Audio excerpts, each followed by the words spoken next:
So you have recently set up an account for TikTok, and all of a sudden you have noticed a huge drop in views. You Googled online what the reason for this might be and have came to realize that you are shadow banned. Today, we're going to help you understand what a shadow ban is and how to fix and stop this issue from happening again.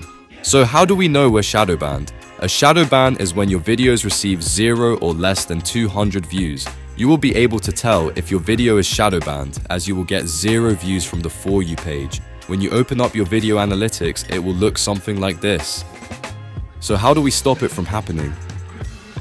We need to firstly make sure the account is warmed up. The reason TikTok shadow bans accounts is to reduce the amount of bots that are on the platform. Your job is to convince TikTok that you are a human being. If you open up an account and start posting straight away, that might look a bit suspicious. It is always best to create an account and spend a couple of days using it as you normally would.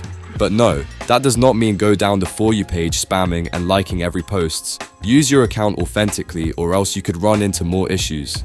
We need to also make sure that we don't get ahead of ourselves and post multiple pieces of content straight away. Again, this will alert TikTok to spam activity, which will lead to your account's views being limited. Typically, I spend my first week after warming my account up posting once a day.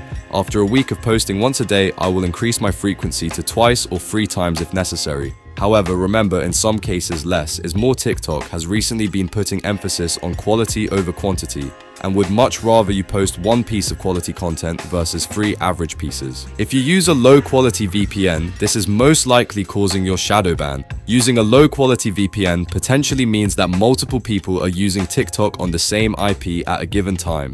This sends alarm bells to TikTok spam detection and can put you at a major disadvantage when it comes to getting views. And finally, uploading unoriginal content. It's a big misconception that you can post and earn from unoriginal content on TikTok. However, that does not work anymore. Posting unoriginal content used to work when TikTok's detection system was new. However, this no longer works. So it's best to work on a niche or channel that produces completely original content to future-proof yourself. If you need any ideas for new niches, I have multiple guides on my channel. I also have a community Discord where we post all the new and secret niches that are generating our members thousands of dollars through the creativity program. I will leave a link to the Discord below. Thanks for watching. If you still need any advice, make sure to leave a comment or join the Discord, and I will do my best to help.